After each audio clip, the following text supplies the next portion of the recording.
In a world overrun with the fake, delusional, and disingenuous, he stands as a beacon of truth. He is Abuki Cabal.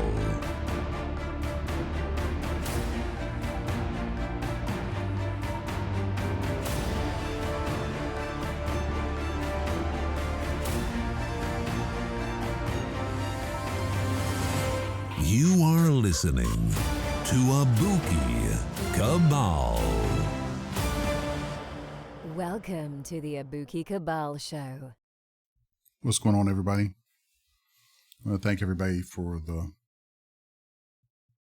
well wishes and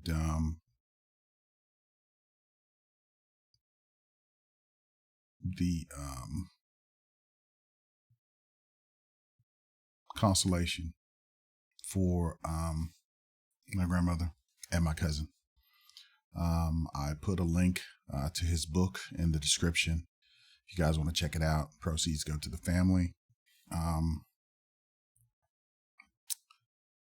appreciate it if you guys could help me get the likes up to 100%. Subs to 100%. You know, help the channel grow. I appreciate everybody who has made donations to the channel and who like what I'm doing. Today, I think we're going to try to peel this onion that is Jada and Will. It's a tragic story, really, of what happens when you give the wrong woman the ring and how it infuses chaos into your life. It's a never-ending battle against the chaos that she introduces into your life. The self-doubt, the mental gymnastics that she makes you go through trying to figure out why you're not enough. And this is one of those times where, like I said, you can give a woman, you know, everything. You can provide everything. You make more than she could possibly require. She has the house, you know, she has the children. She has everything that she could possibly want. And it's not enough. She has to have more, you know, and it just causes mayhem and havoc in that man's life. And that's what we saw come to fruition at those Oscars. You know, people think that it was staged. People think that this was some elaborate ruse to get the Oscars a much needed infusion of viewership. I don't know what to believe, but I can tell you that what we've been watching over the last 3 years is not something that is fake. This is something that I think we've always consumed, yet cringed about at the same time. And it's unfortunate. But like I said, when you give the wrong woman that ring, what you get is not what you want. You know, what you get is this. I will give you the one ring. You offer it to me freely. I do not deny that my heart has greatly desired this.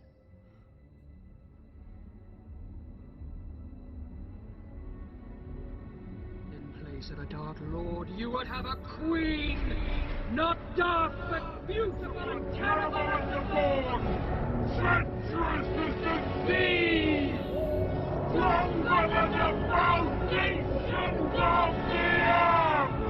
All shall love me.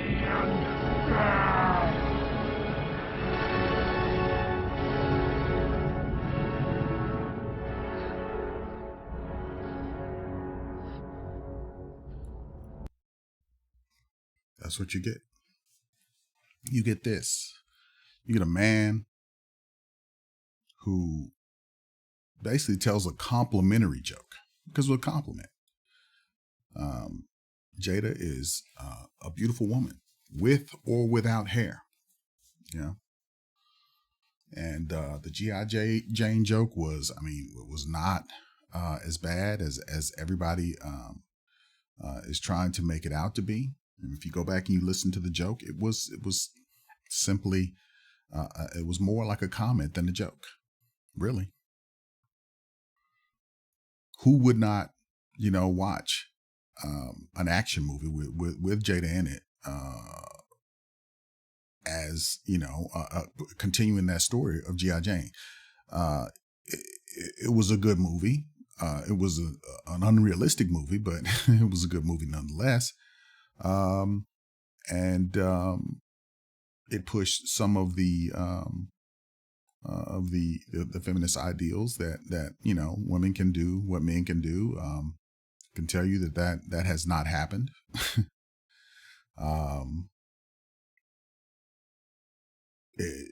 Anyway, we're not going to go down that road. However, the man goes up and, everybody knows what he did. He slapped Chris Rock, which in my opinion is the lowest insult that you could do to a man in a public setting like that. And, new footage has revealed that Jada laughed about it. She didn't try to stop her husband from going up there.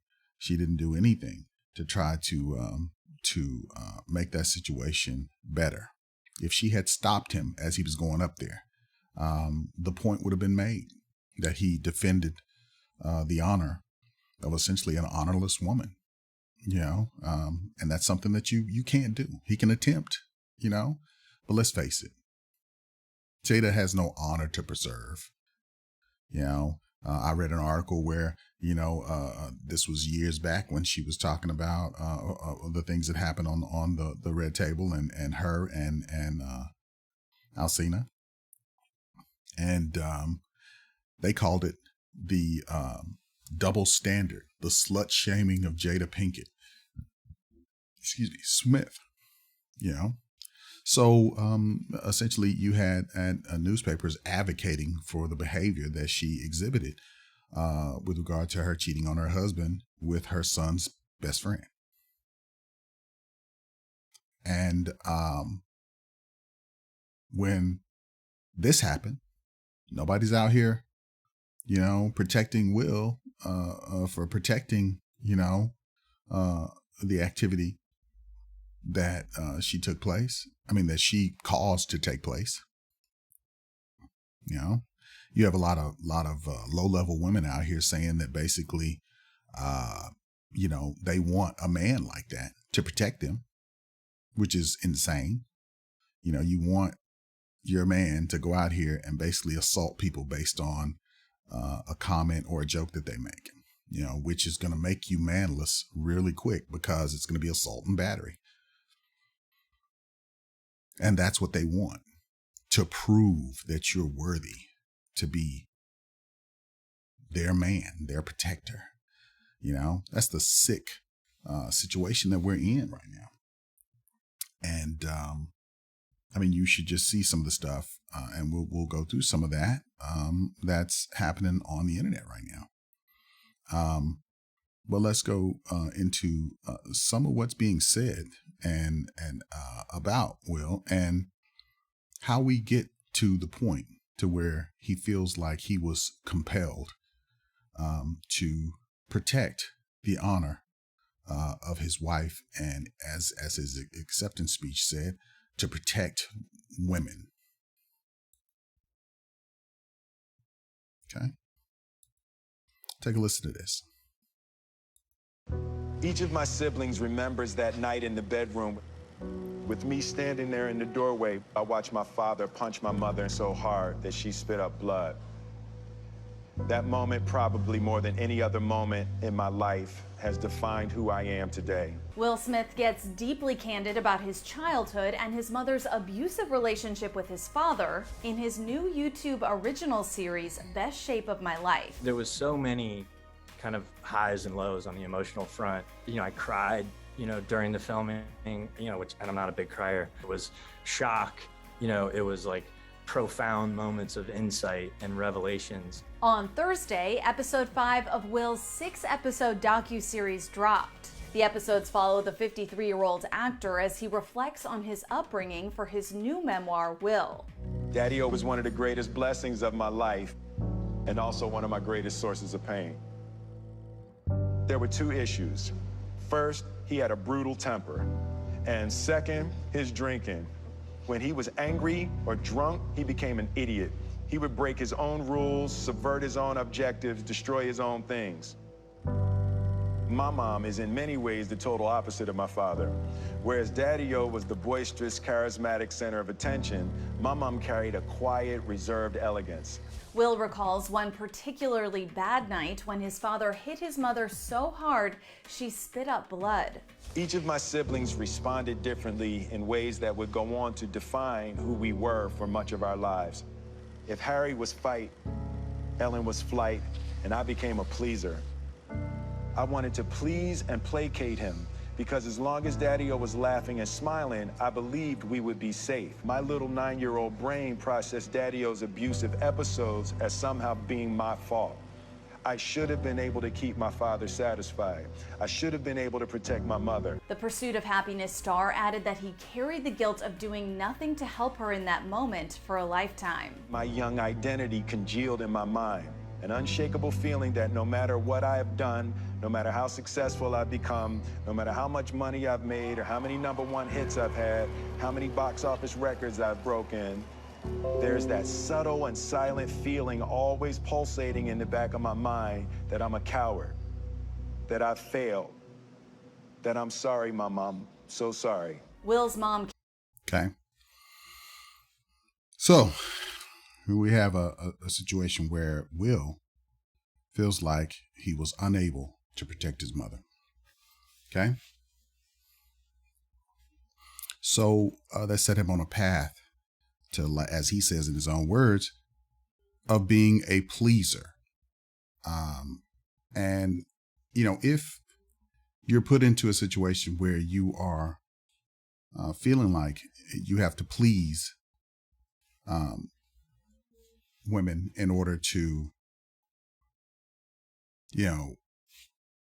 be accepted, then you end up with a situation like what we have here. And this was something that continued to go on and to boil over time till we got to another level, the next level, essentially, in what he was eventually going to do. So here's the other aspect of that.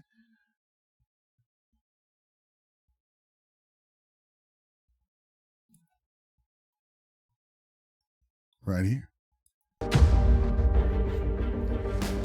Jada's revelation that she had a relationship or entanglement with R&B singer August Alsina. Were you ever jealous? I really felt like we could be over. We were over. I wasn't man enough to handle that relationship. I got into an entanglement with August. That's what I said. An entanglement? It was beyond friendship. I totally gave myself to that relationship. You can't even see the blessing that is standing right there in front of you. That's when I snapped. I was devastated, even worse than a divorce. There was a period where mommy woke up and cried 45 days straight. It had been so long since I felt good. We essentially had to destroy our marriage. So what happened, Jada? Okay, so let's start.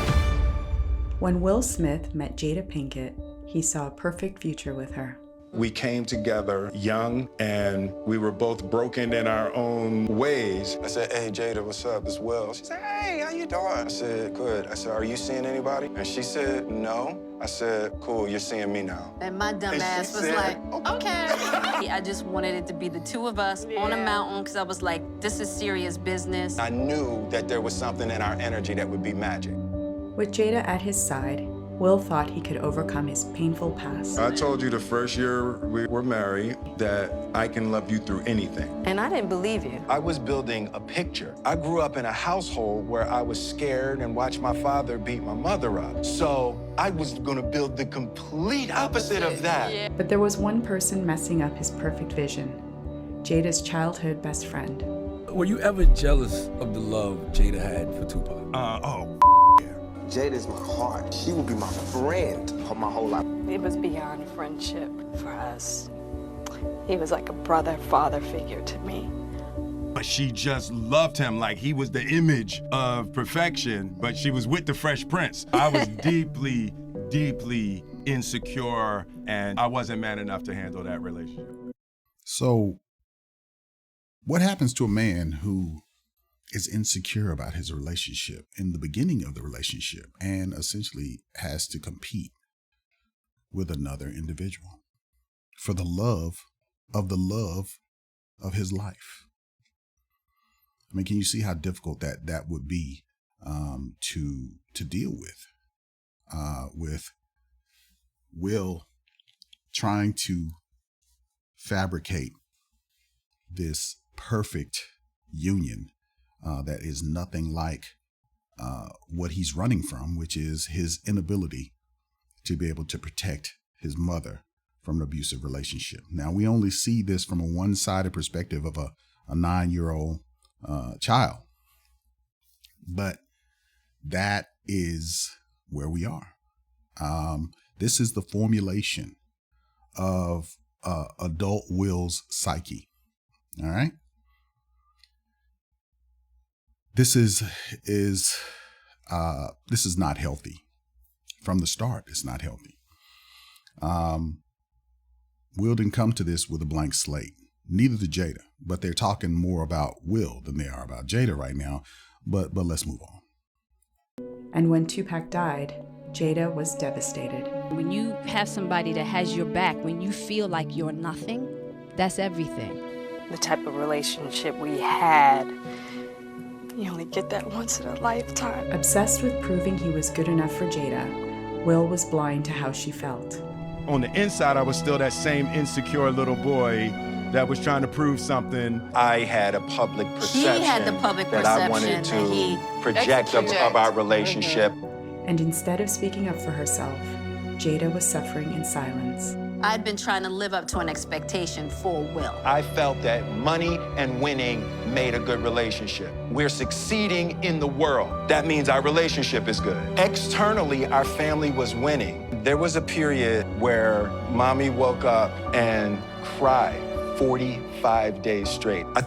So here you have a man who is mentally ill himself, to a lesser degree, who is essentially trying to do it all for this woman that he has chosen to marry. He is not aware of her issues, her internal issues that she has kept from him, okay? Because if you go and you look at some of the interviews with Jada, Jada stated that when you're in love with this person, a man, you expect that man to know everything about you. See, this is something I've heard over and over with women. I don't want to have to teach a man anything.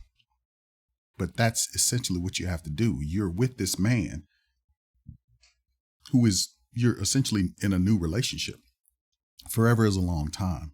In order for him to be sexually up to par with you, you have to have an openness to where you discuss everything. You lay it all out on the table and you become what each other needs in order for forever to be a possibility. So Will is trying to do that, but he's trying to do that from a place that is made up in his mind around his mother and father's relationship, an abusive relationship, that he felt like as a small boy, he should have been able to protect his mother. Okay. Then you have Jada, who was raised by her mother, who was on drugs, her grandmother, who was teaching her things about, sexuality at a young age, 8 or 9, I want to say. And her mother was okay with that.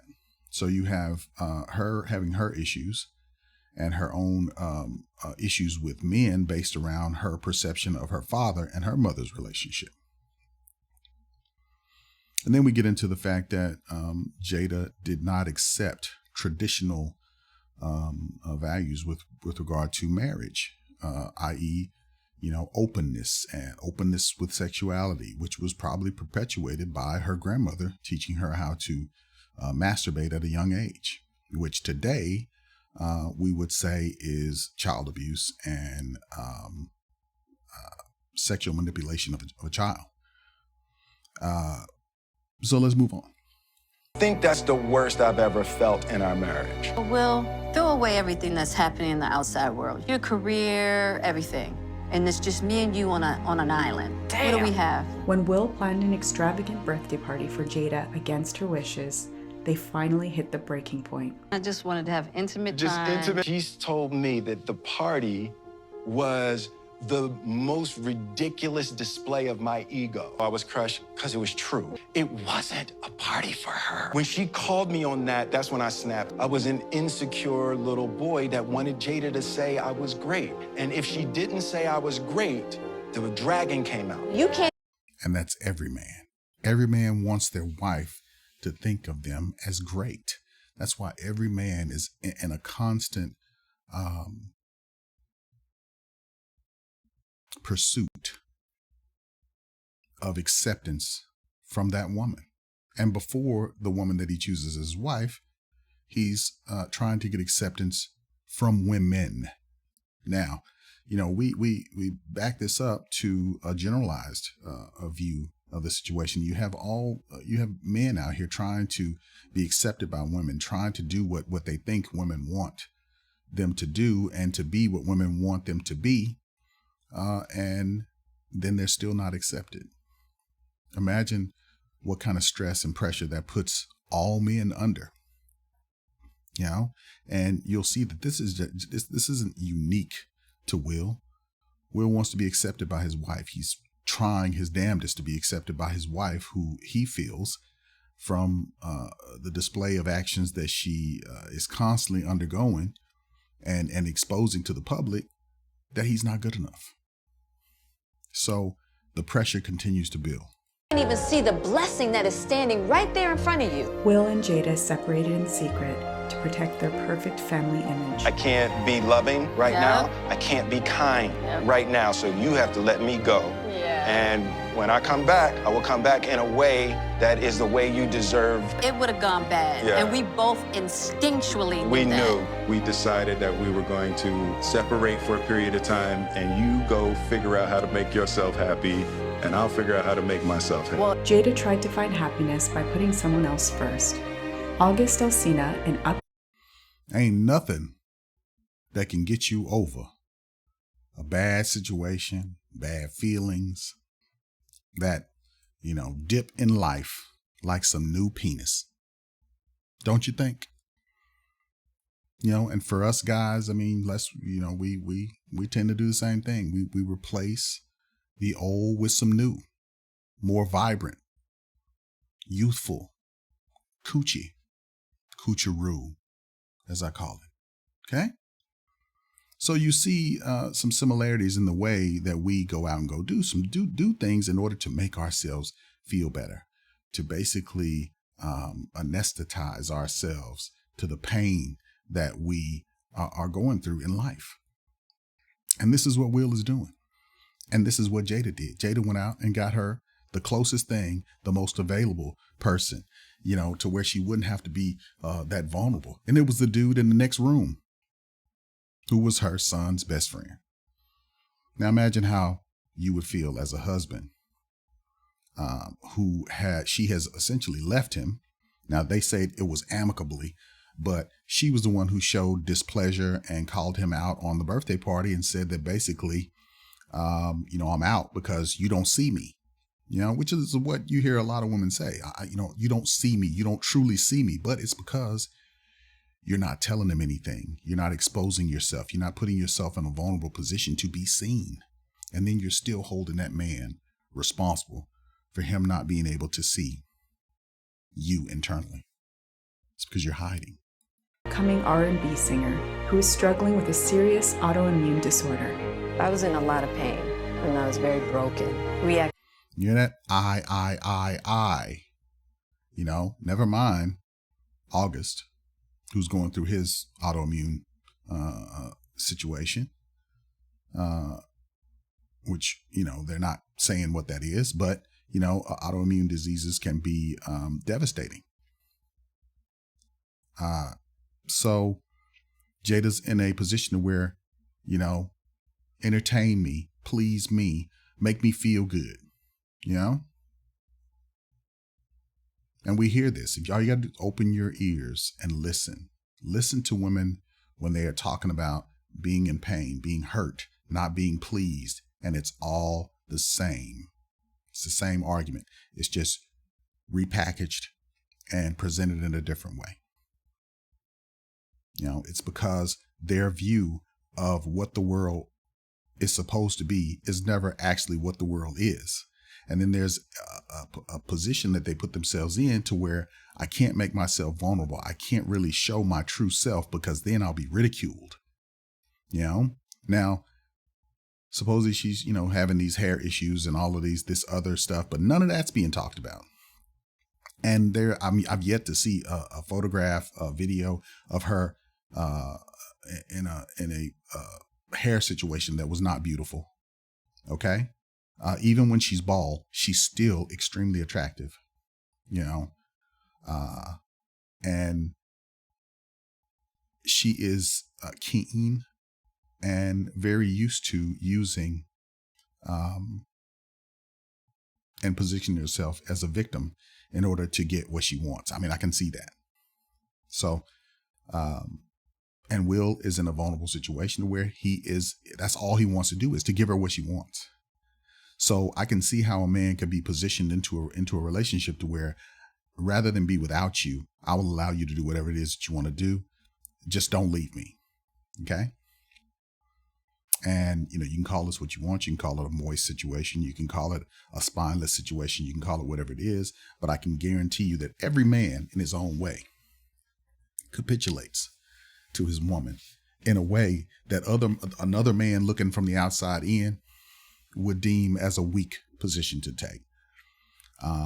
So herein lies an area where you're going to have to be okay with your decisions and also keep your decisions private. Keep everything about your relationship private because no one else outside of that circle, and this is my own philosophy, there's a circle, especially when you're in non-traditional relationships where you and your wife are in that circle. That's an emotional force field, if you will, that no one else can be allowed to get inside of. So the moment that somebody else gets within that circle, what you and your wife have is no longer sacred. If you're going to be in an open relationship, then there's a certain stance that you have to take. That external person has to be almost essentially a prop. You cannot allow yourself to have a certain level of feelings for that individual. Now, if you can't do that, then you can't get inside that situation. And a lot of people are disingenuous about what they actually can do and what they can't do. And a lot of men, once they get into that situation, once they see their wife being pleased by another man, it destroys them. It destroys their self-esteem even further. And you hear that in Will. I'm not good enough. I'm constantly trying to be as good as the man that she says is the love of her life, who can never be replaced, who she's still essentially mourning years after his death. Look at how she grilled Snoop Dogg on his trying harder to save Tupac. When, that put him in a situation where I'm sure it was very uncomfortable, and it caused ill feelings with him because he did not want what happened to Tupac to happen, So, damn how, Snoop feels about it. All she could do was project her hurt and her disappointment onto him, which I'm sure was very, very uncomfortable at that red table talk that she did. So let's move on. She became really, really good friends.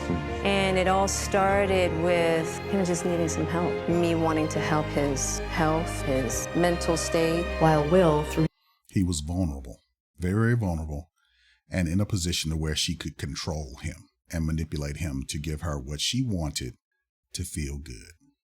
Himself into his career more than ever.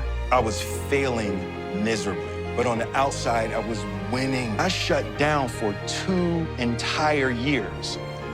Okay, he said he was failing miserably, but he was winning on the outside. And see, this is what we talk about a lot, about focusing on yourself and being the best man that you can be and being good with that. But see, Will wasn't, he wasn't doing it for himself. He was still doing it to show Jada that he was worthy, just like he put the party on for her. And, it really wasn't about her. It was about him. Well, in this instance, he's trying to prove to her so that she'll come back that he's still good enough. And the only way he knows how to do that is to do what we as men do instinctually, and that is to produce, to provide, to protect. But what he was producing was not enough. Well over $100,000. He's well over 6 foot,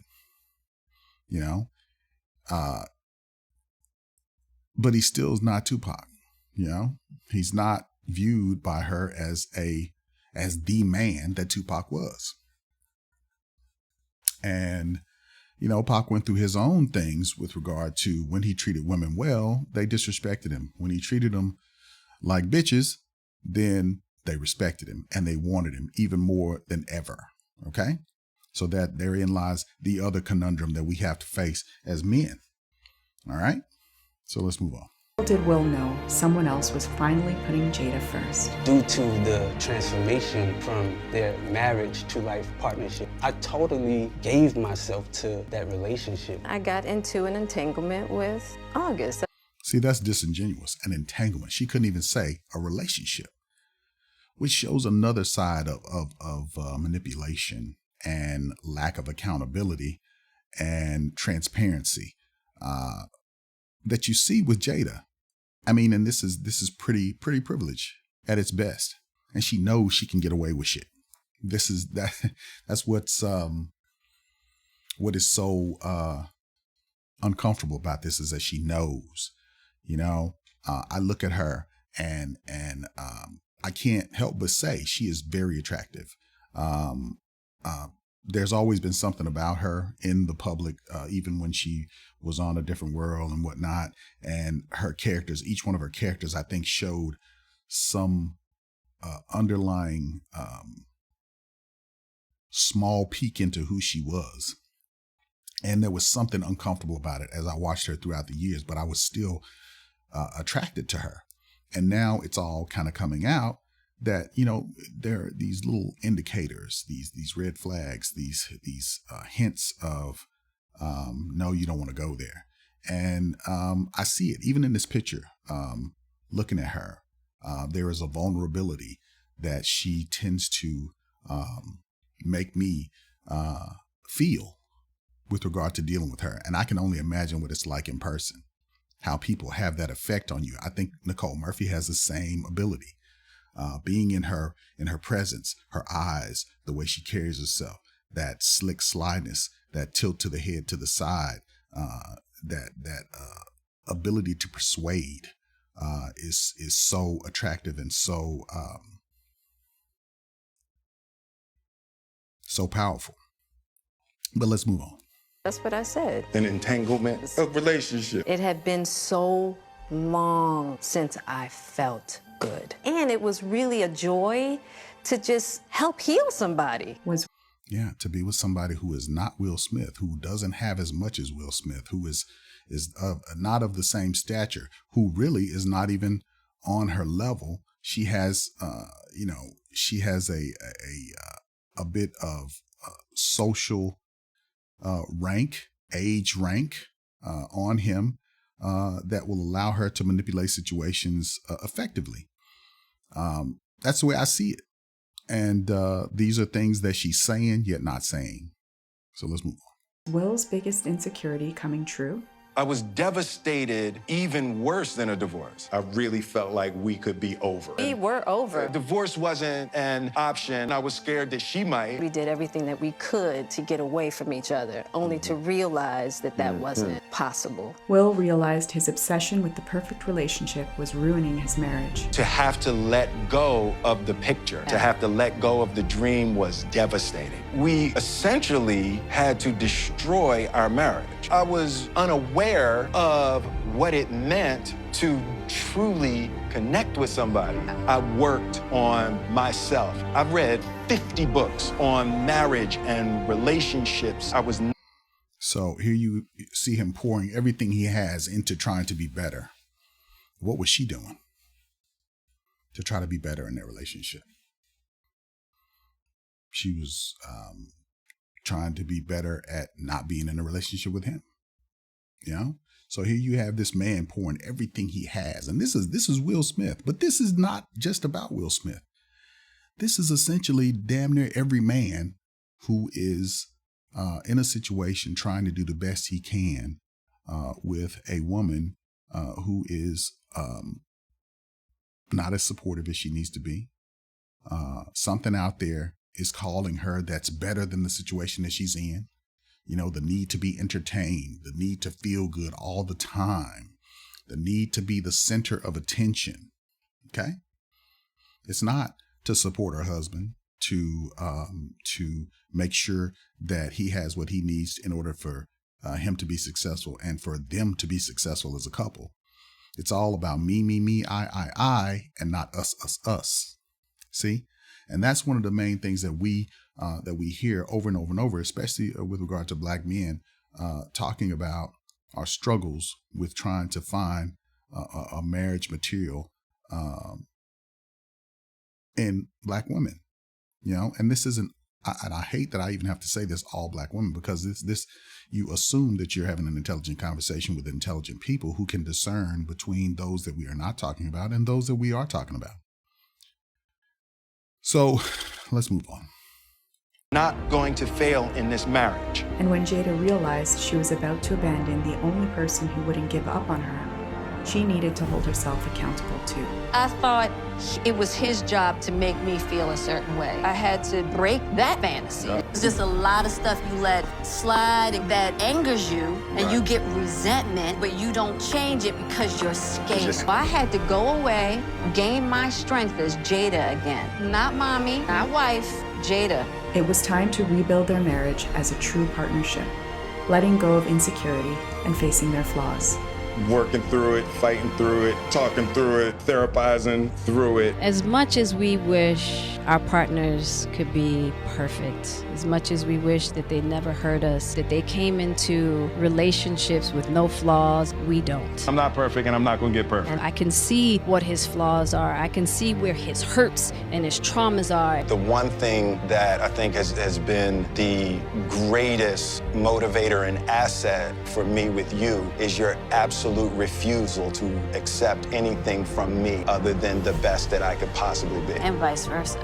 Because real love isn't about perfection. It's about working through the tough times and growing together.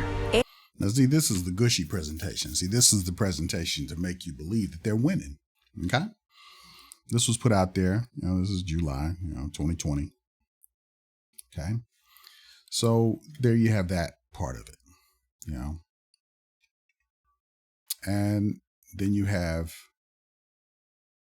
this other part of it where he is having to deal with the ramifications of what has happened and what got him up to that point with his mother, and things that happened in their relationship, and his feelings of inadequacy as far as not being able to protect her. And here's where Matt Walsh, a conservative commentator, talks about how the good other folks view this.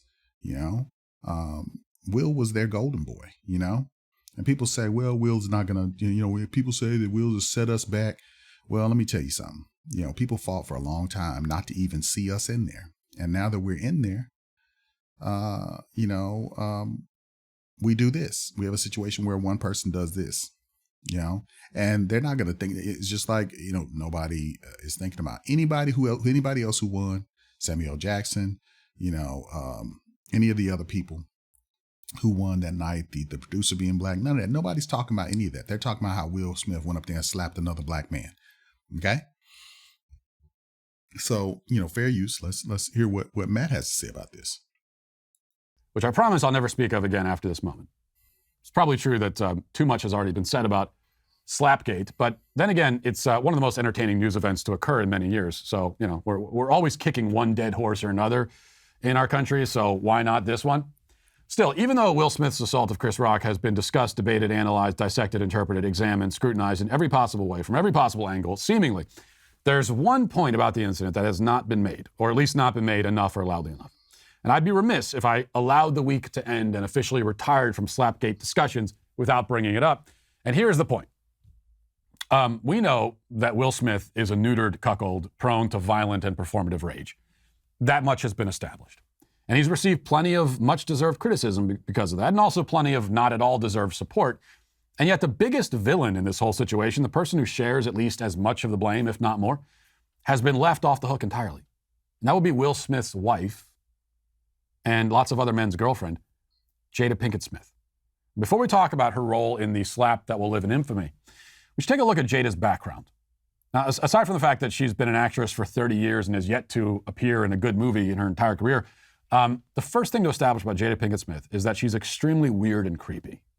So, for example, here she is a few years ago talking to her daughter about how her grandmother taught her, that is, taught Jada, about self-pleasuring, quote unquote, at the age of 9. Listen.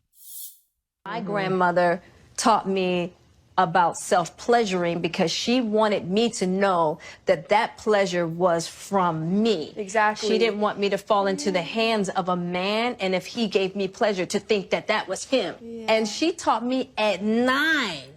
Now, you have all these women out here talking about men being pedophiles and shit, going out here and trying to get young women and all of that, but we never hear about the exploitation and the manipulation of these young women's, young female children's minds about, why would you teach a child that a man shouldn't give you pleasure? You getting pleasure comes from you and not a man. That's that is manipulation of that female child to be unreliant, non-reliant on men, and to look upon them as something that is not a source of pleasure for them, which is not right, And I think this took her up to where she was later on, having all of the sexual appetites that she has. And there's nothing wrong with those sexual appetites if you have the right mental state to be able to be an adult about whatever sexual activity that you choose to engage in. But let's move on. Look at this girl. She's lit up as a result of her being told at 9 years old that her grandmother told her how to masturbate, which is some creepy shit. Okay, what if a man went out and showed his son how to masturbate, or showed his daughter how to masturbate at 9 years old? He'd be in jail forever, And then here you have her mother sitting right across from her saying, as if that's not a bad situation. This is some of the very things that we talk about as far as being under a man's leadership and protection. This type of shit is what you keep from happening. Look at that woman's. Well, I don't know who that woman is in pink, but she is so excited to hear about a 9-year-old being taught about masturbation. So, reflecting back on her experience of being sexually groomed by her own grandmother, the bizarre lesson that Jada takes away from it is that sex is a selfish pursuit. When a woman is with a man, she says, all the pleasure comes from herself, not from the man. I'm not even sure what that means exactly, except that this is a twisted, depraved woman. But this self-obsessed approach to life came through, I think, most profoundly and embarrassingly when Jada sat down with Will Smith on camera to discuss, in conspicuously unapologetic terms, her affair with another man. Yeah, this is what it is. It's basically runaway feminism is what it is. It's a carrying of this narrative that men, if they get a woman's mind through sexual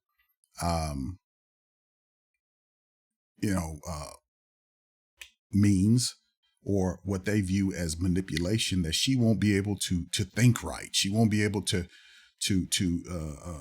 have agency, because she will lose her mind because this man is giving her sexual pleasure, and then she'll become his sex slave or whatever the case may be.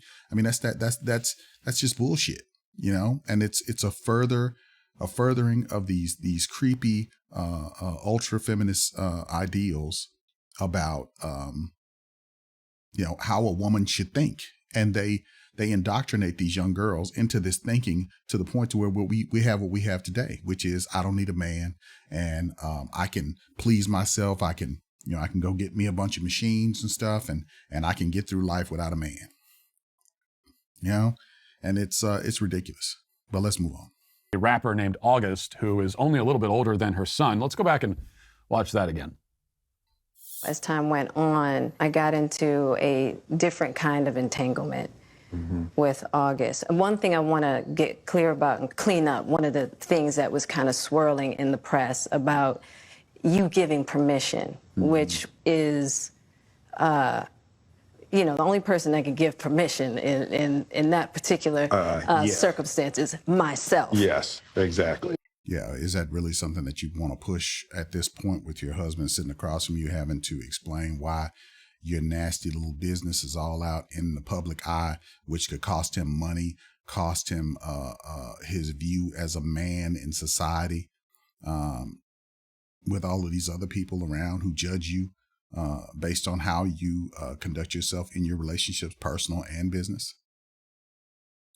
Yeah, but what August was probably trying to communicate, because I could actually see how he would perceive it as permission, because we were separate. Now, how many women would accept a man trying to explain how their lover is trying to project his view of their relationship as she was having sex with him, in this relationship? But you don't hear any women, coming down on her about this. But if a man had come out, you switch this up, and if a man had come out and said the same things, he would be destroyed in society, public and private. Separated amicably. Yeah. And I think he also wanted to make it clear that he's not a homewrecker, which he's not. I think so. I mean, because this is your red table, and you brought yourself to the red table. I think you need to say clearly what happened. As far as what? You and I decided we were going to take our space, and what happened. Yeah, and then I got into an entanglement with August. That's what I said. An entanglement? Yes. Yes. A relationship? Yes, it was a relationship, absolutely. I was in a lot of pain, and I was very broken. Okay, but you see, Will didn't come out and say, well, and then about when we were taking our space, I was out here running through hoes. You know what I mean? I was just, I was indiscriminate. I was out here, I was getting through all of the best of the best, the top shelf, top cut out here. He didn't do that because he is in a position where he's not trying to tit for tat his wife, and he's trying to protect his wife's feelings. And not trying to bash her even further, even though she is all the way in the wrong. That's maybe the most brutal video clip in the history of the world. And that's really hard to watch. In entanglement, she says. And the only thing she cares to clarify to her husband when it comes to her sexual entanglements with other men is that she didn't need his permission to sleep around. Also, she's the real victim because she was hurting. She was broken. And the only way to heal her pain was to have sex with a rapper half her age. You know, it's bad enough to be a backstabbing adulterer in the first place, but Jada wasn't satisfied with that. She also had to traipse her broken shell of a husband out in front of the cameras and humiliate him publicly. All part of the fun for her, I suppose. But remember, she's still a victim, in spite of her awful, toxic behavior, because she has alopecia. So let's keep that in mind.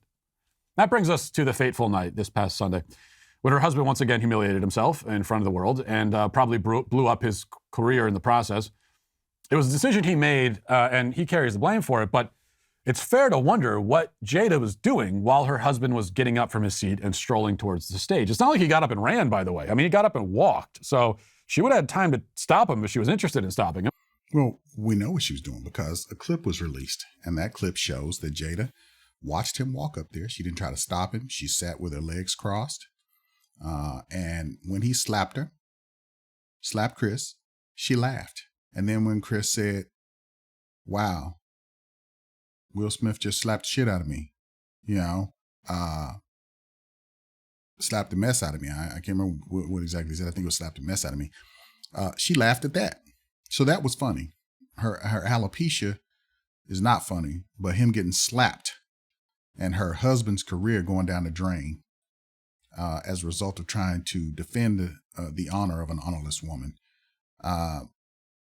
That's funny. Let's move on. How did she react? What was her role in all of this? Well, somebody in the crowd captured the immediate aftermath of the slap on their cell phone, and it gives a good view of how Jada responded. Let's watch that. Here is an angle most people have not seen. Look at Jada's reaction. So she's sitting in her seat watching this all unfold and laughing. That's how she responded, by laughing. What kind of wife responds that way as her husband destroys himself? Here's something that all young women out there ought to know before you get married, okay? Part of your job as a wife is to stop your husband from doing impulsive, self-destructive, stupid things. Now, I'm not saying this is a full-time job. Hopefully he won't need round-the-clock supervision in this regard. Teenage boys are a different matter, right? I mean, they'll find 50 different ways to unintentionally destroy themselves and ruin their lives every day. But if they survive male adolescence and make it to adulthood, they'll have probably calmed down considerably. But even so, every once in a while, as men, we get it into our heads to do something outlandishly ridiculous and potentially harmful to ourselves. And we need our wives there to talk some sense into us. There's a reason why married men live longer than unmarried men. This is the reason. So I'll give one example from my own life, just as an example. So as you heard on the show a few months ago, at one of my recent college talks, I decided to go outside and physically confront a mob of angry protesters in the street. Why did I do this? Well, mostly because I thought it would be funny, and it was. But it was also not the smartest thing to do from a physical safety perspective. My wife was not there to stop me. If she had been, she would have thrown herself in front of the door to prevent me from risking my safety for the sake of a joke. She was not able to stop me, though. She wasn't there. We did have a discussion about it after the fact, and now every time I have a speech, she implores me not to throw myself. Now, see, that's the difference between a good woman and a woman that's just there to be entertained and to be foolishly protected and who is not really invested into the relationship and everything that being with a high value man, quote unquote, entails. You know, it's like, BGS talks about the octane, high octane women, As a man, are you up to the task of dealing with that type of woman? What it takes to be with a woman who is extremely attractive like that and who feels like she has options based on her physical beauty, her currency, her physical currency, because that's what it comes down to. They all say that, hey, I'm worth it. I'm worth it. Based on what? And then some of them, they use, their beauty, their education, all of these things, most of which we don't give a shit about, But you best believe that it's going to be a task keeping that kind of woman in line if you're not up to the task. So, like I said, Jada is way too much woman for Will. And she's riding him. She's riding him like he is a fucking horse that needs to be broken. Will is out there working, and putting everything he has into work. And, she's got all this free time and she doesn't know what to do with it other than to entertain herself in any way that she wants. And, hey, I'm just calling it like I see it. But the one thing that rings out in such a profound way is that, yes, there is a double standard, because you got women out here thinking that that's what it's going to require for you to be worthy of a woman like her, And I'm gonna tell you guys, don't fall for it. This is the reddest of red flags, And your best bet is to basically walk around this woman. Don't get caught up into the beautiful eyes, the beautiful face, the lack of a need for makeup and whatnot. Don't fall for it. And I'm sure she's probably great sexually, which even, makes it even worse to get away from her. It's like a siren, Once you've been with her, you'll never escape. You're on the rocks now. That ship will never sail again. So let's move on. Into the middle of any more angry mobs, and she checks in with me repeatedly through the night to make sure that I am keeping that promise. It kind of ruins my fun, to be honest, but I recognize that she's doing her job as a wife. That's what wives are supposed to do. So I appreciate that. If Jada was a good wife who loved her husband, she would have leapt up from her chair, grabbed Will as he headed to the stage, and said something like, "What the hell are you doing?" And Will would have responded, "Well, I'm going to go smack Chris Rock in the face in the middle of the Oscars because he made fun of you." And Jada would have said, "Are you insane? Have you lost your mind entirely? Did you smoke crack on your way here? Sit your ass back down. We'll talk about this later." And then she would have been very sullen and annoyed for the rest of the night. And after the ceremony, Will would have said, "Hey, let's go to the after party." But Jada would have responded that she's not in the mood to party and they need to go home and have a long talk. That's the way it would have played out if this was a healthy marriage, or even just a real marriage. And if Jada was a decent person and a caring wife. Absolutely. And let's think about this a little bit. Now, we went from Oscars so white to now Oscars so black. And then you're there and you act a damn fool. I'm gonna tell you, I said, I sat with my grandmother and I had the pleasure of talking to a lot of older folks, and we talked about this.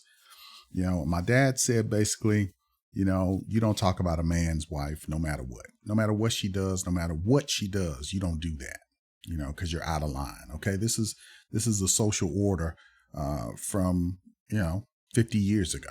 All right. Now, I agree with that to a degree, but this was a setting in which this man was on his job. He was working for the Oscars. Will is there to receive an award. Will gets up, goes, hits this man. The Oscars owes this man an apology and some money. And Will owes this man an apology and some money. But what does Will do? Will apologizes to the Academy and then tries to give this bullshit speech about how, he felt like he was told by God compelled by God to basically protect these women because of his role as King Richard. Just because you play King Richard doesn't make you King Richard. Get out of character, buddy. You see, a lot of things have come into play that caused this train wreck to happen. But if I was Chris Rock, I would tell both of them, Will and the Academy, tell them to bring me my money.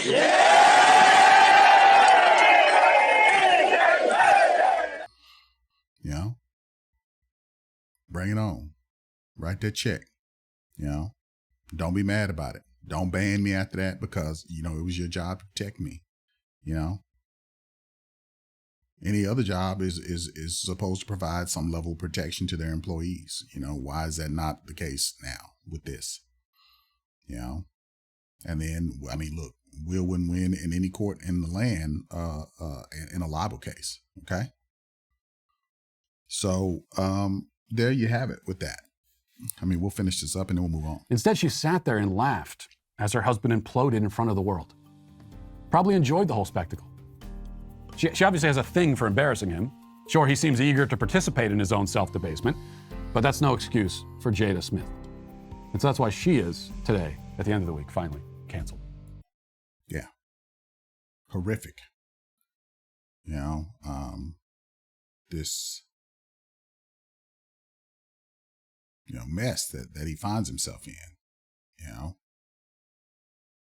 and it's crazy that we find ourselves in this position. Let's take a look at what Stephen A. had to say about this.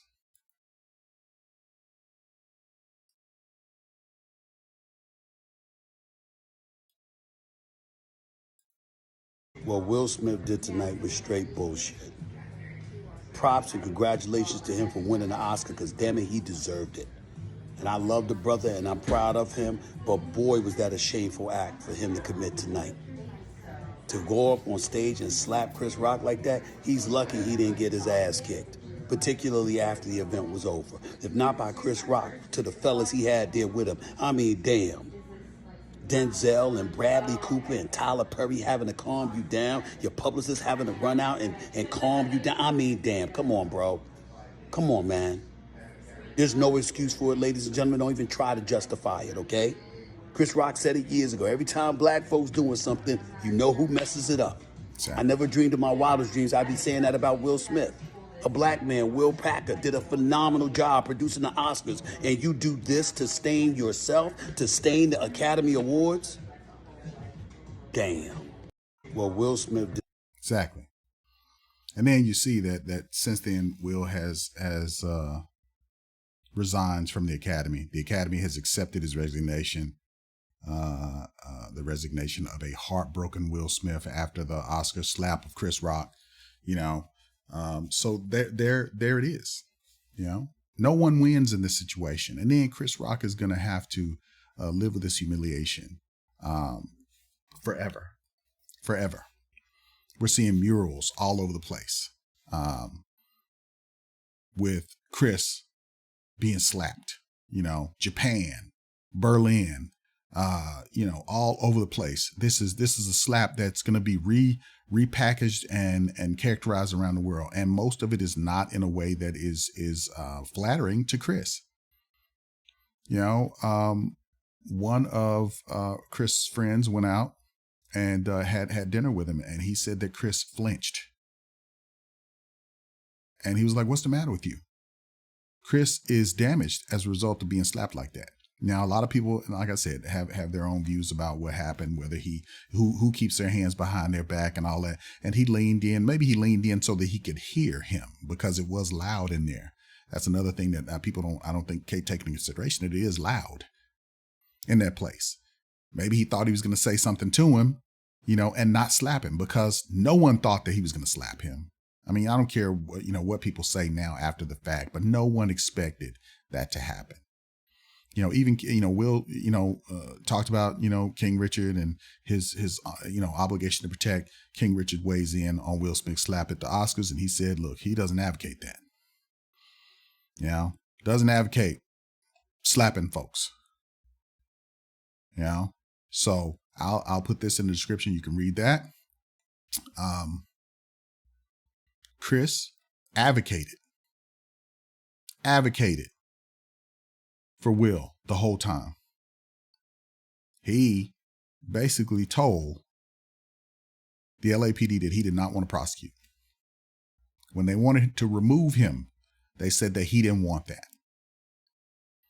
He wanted him to be able to get his award, and he stayed out. He also stated backstage that he did not know that Jada had alopecia. So, that being said, we're going to look into a few other things that I rounded up for you guys tonight. And that, like I said, wow, presenting the best documentary feature, Oscars, Will slaps Chris. Okay. We know what happened. Okay. Will issues this apology to the Oscars, which, was a shame. You don't apologize to the man that you've essentially hurt. And if anybody knows anything about Chris Rock went through his own challenges and turmoil by trying to overcome being bullied, and all throughout school because he was a smaller kid. Anybody that knows Chris also says that Chris is not a violent person and wouldn't hurt anyone. He just does his job and he goes on. Now, this is comedy. So what precedent does this set? So now everybody thinks that they're going to be able to come up on the stage if they don't like what you say, and they're going to fight. So now what you're going to have is you're going to have a lot of people getting hurt because a lot of these comedians will whoop your ass. A lot of these comedians have an entourage that will whoop your ass. And, don't get it twisted. You can be rich. You can be a normal person. It does not matter. You don't have any right to come up on that stage and interrupt their show. You paid to come to that show to listen to what they do best. And that is to joan people, engage in the dozens with folks, deal with hecklers, the shit that we all find funny, that we found funny forever, up until the point to where, I think Trump took office. And then all of a sudden people start getting their feelings about what people say, and really, I think this is again, another byproduct of feminism. You shouldn't be able to say that. You shouldn't be able to, call me a he, him, or her. You should call me whatever I think I should be called. All of this trying to protect the feelings of people who shouldn't even be feeling hurt in the first fucking place. That type of mess. So here's a little post that I pulled off the internet that kind of this person, Robert Wester, put up his feelings about it. Says Will was wrong, period. That was a bully move. If that had been Steve Harvey, D.L. Hughley, or even Lil Kevin Hart, he wouldn't have done that. 2, Will made the rest of the show awkward, which he did. We don't even remember any of the rest of the show. Next, did anyone even hear Questlove's acceptance speech? No, because Will made the show all about his wife, toxic marriage, and his need to prove his manhood after years of humiliation. We will be Googling where we can watch Questlove's documentary, but his moment was completely overshadowed as though it never happened. Okay, next, the fact that we are talking about the slap and not celebrating Will Packer's historic accomplishment of being the first African American to produce the Oscars lets you know Will was wrong. Okay, next. The Williams sisters could not even comfortably celebrate the win because Will made everything awkward. He used their dad's legacy to defend what he did. That's not cool. And the tension in the room as the cameras cut to them is further proof that Will was wrong. Plus, what about the so-called King James' other children he did nothing for? Why is he a king again? Well, I don't agree with that. 7, if Will had gone up there, no one would even remember the joke. That lets you know the reaction to it was an overreaction. 8, if Jada is happy about what Will did, then she's wrong. And she's the problem, not the unfunny joke that half of us didn't even get anyways. Will won an Oscar, and no one is talking about that. We are debating him defending his wife. We are talking about charges being pressed or not, and not about him winning an Oscar. Say that out loud and tell me again he did the right thing. 9, would Will have slapped Jimmy Kimmel or a Caucasian comic? Would he have been allowed to sit there after slapping Will Ferrell? We are so quick to run up on another black person or / our brother, but not the other. 10, comedians often push boundaries. How many Magic Johnson's AIDS jokes have we heard? Whitney Houston drug jokes. Heck, comedians joke about R. Kelly urinating on a minor. If we start condoning violence every time a comic tells a tacky joke, then just shut down all comedy shows. Oh, and you educators on here condemning violence in response to words, better reconsider how you manage your classrooms. I guess this is stand your ground celebrity version. I don't like it. 13, oh yeah, and Will won an Oscar. Crazy and sad how that's an afterthought. 14, big ups to Chris Rock for handling this foolishness like a black gentleman. Indeed he did. You know, the true hero of this entire situation, I think, is Chris Rock. Chris Rock conducted himself as a gentleman, even after being slapped. And that is an amazing feat, because I can tell you, as a man who has been slapped and didn't know it was coming, let me tell you that pierces you down to the core of your very soul. And it is a humiliating thing. And after that, all you want to do is kill the person. In that instant, if you don't get it back together, what you want to do is kill that person. I'm not advocating that, but I can tell you what you feel as a man who was slapped by another man. Okay. Now I can only imagine how it would feel if a woman was slapped by a man. You guys can, put that in the comments and tell me how that feels if you ever, experienced that. But I can tell you that being slapped by another man carries a unique distinction that is historical and that is deeper than can be expressed verbally. Okay. So I looked into it, and this is a breakdown of the historical significance of a slap by Daniel Baker, a Master of Arts in European History at George Mason University. Okay.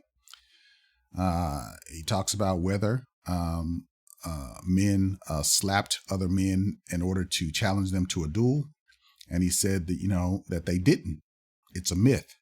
Challenges to duel might be delivered by letter, by a second, or in the early days, just by drawing your sword and telling the other guy to defend himself. Although in the latter case, you were blurring the line between dueling and ordinary brawling. But if you wanted to get challenged to a duel, slapping your social equal in the face was an absolute surefire way to do it. The victim would be instantly branded as a coward. If he didn't challenge you, it's listed by name in the Irish code duello as the worst dueling offense, and thus requiring the most extreme dueling conditions. Okay, it says here, as a blow is strictly prohibited, and that's Article 5 in that.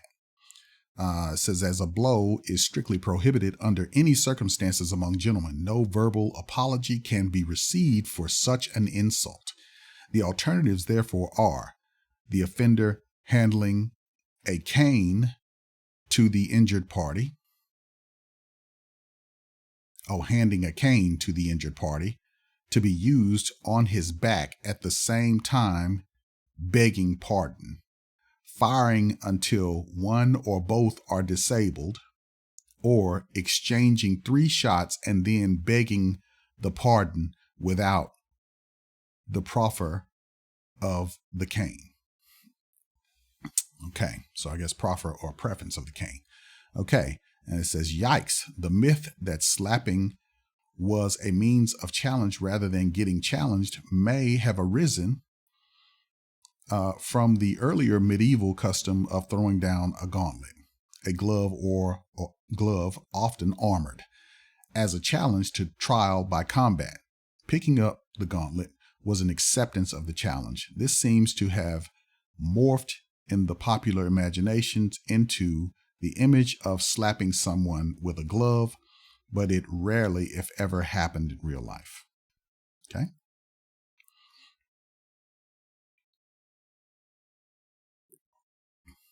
Alrighty.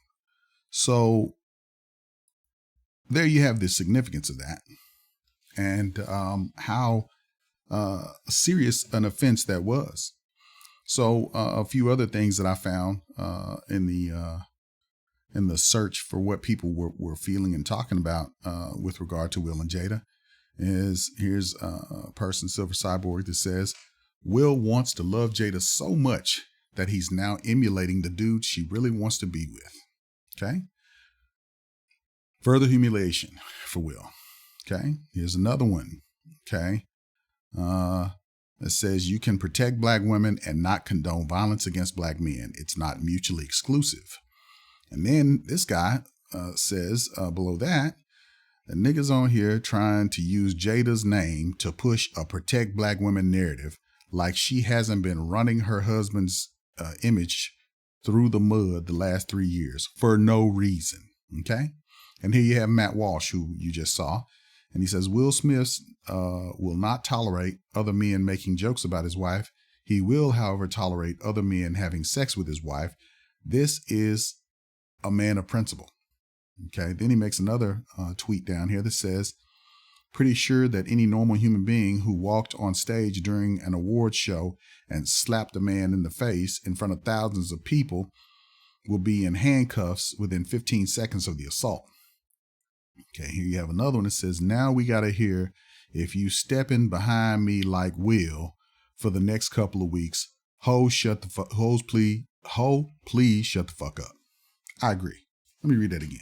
Now we got to hear, if you're not stepping behind me like Will for the next couple of weeks, please shut the fuck up. All right. I had to, do that one properly, because I mean, that's all we're hearing. That's all we're hearing.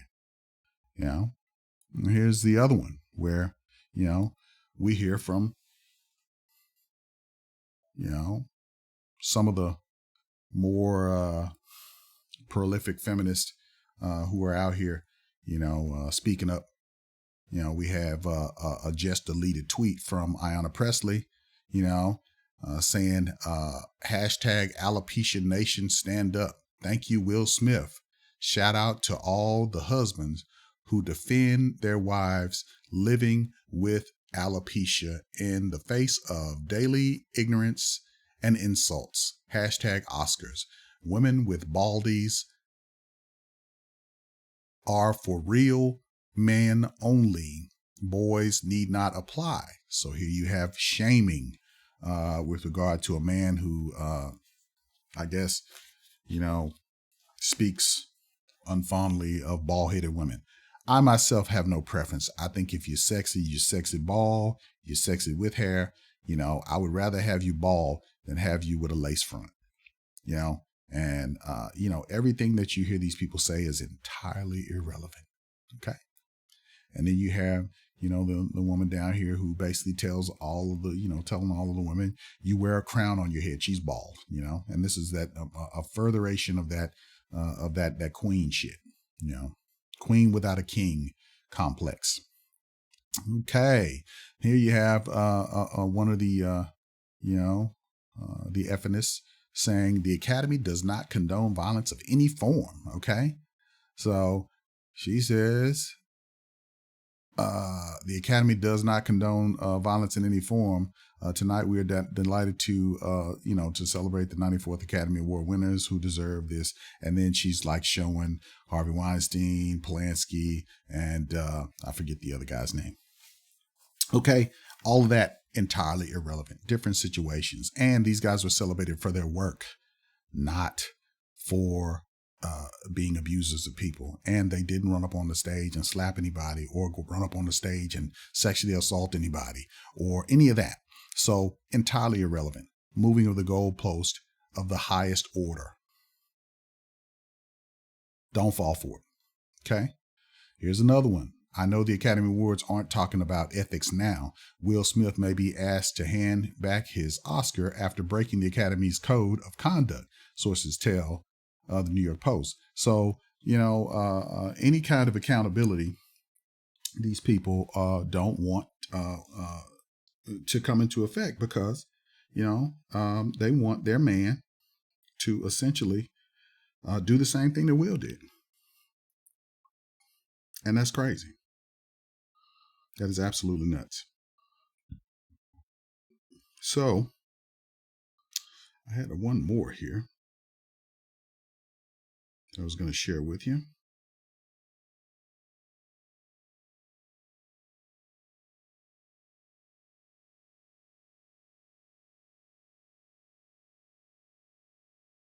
Let's see if I can find it here.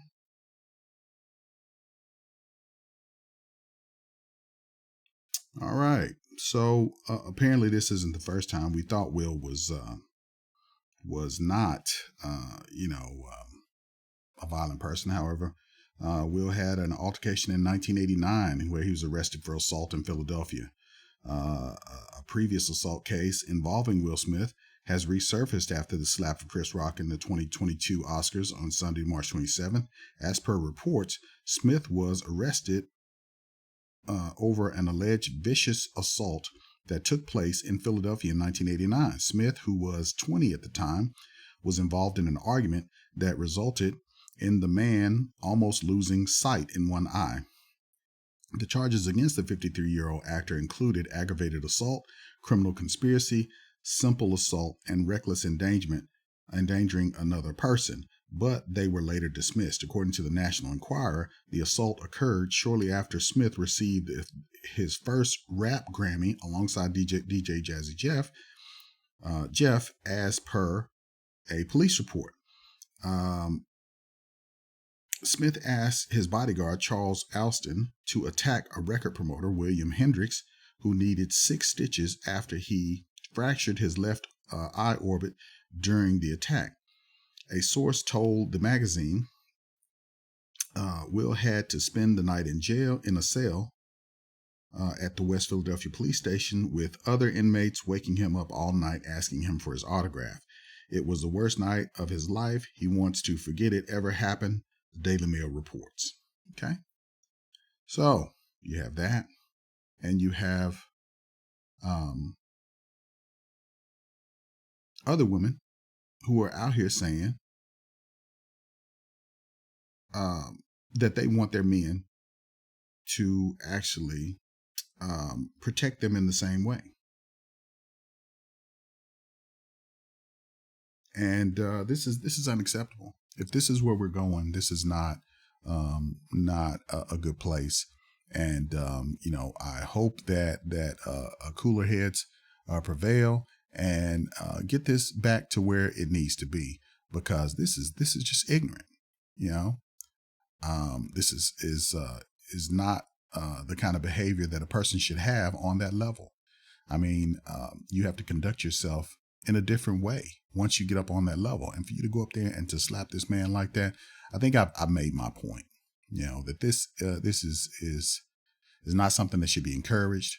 I think Will has gained a whole lot of points from a lot of low-level women for his acts.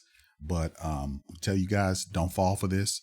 There are other women out here who will gladly be with you for being a man who carries himself in the exact opposite way that they want you to act out here. It's going out here acting a fool and basically beating people down to show that you are worthy of being with them.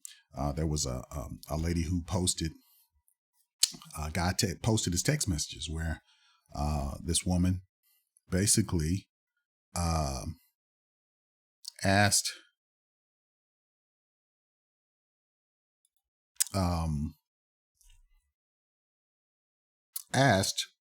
him, they were setting up their dinner, and she asked him if he would, that everything was confirmed and everything. So then she said, let me ask you a question before we go out on this date for dinner.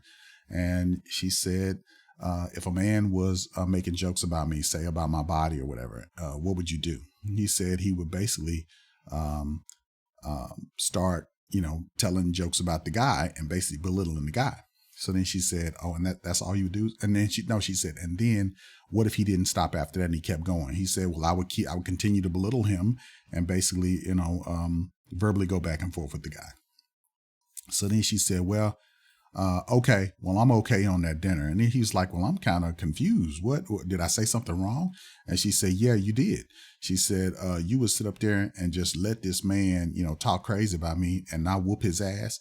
And then the guy says, so you want me to go up and assault a guy who hasn't hit me? You want me to beat a guy's ass who hasn't hit me, hasn't touched you?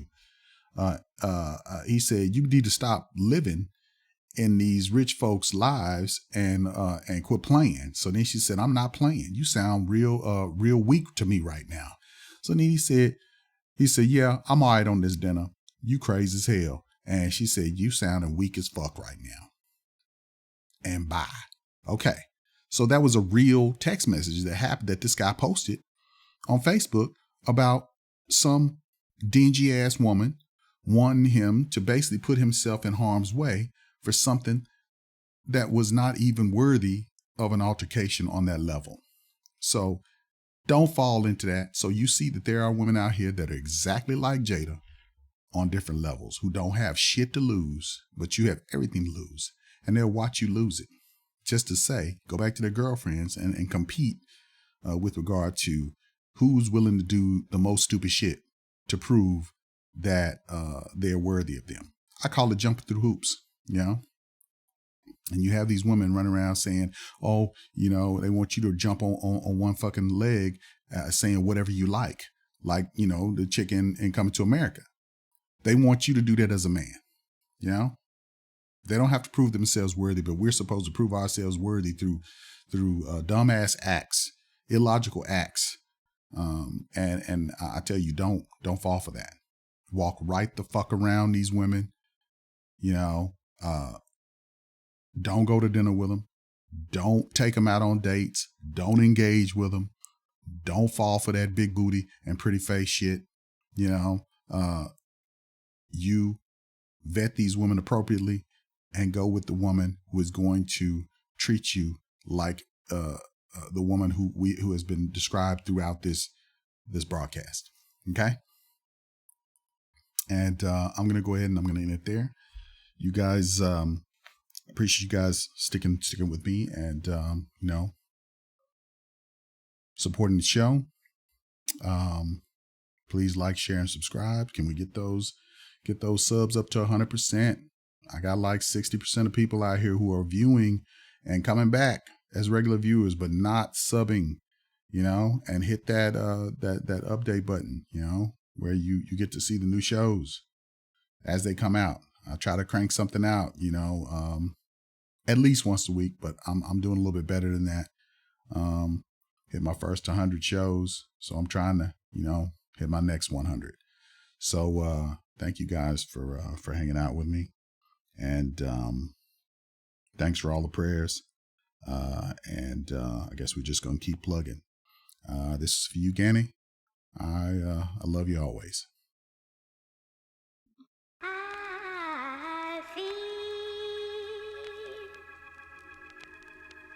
Like a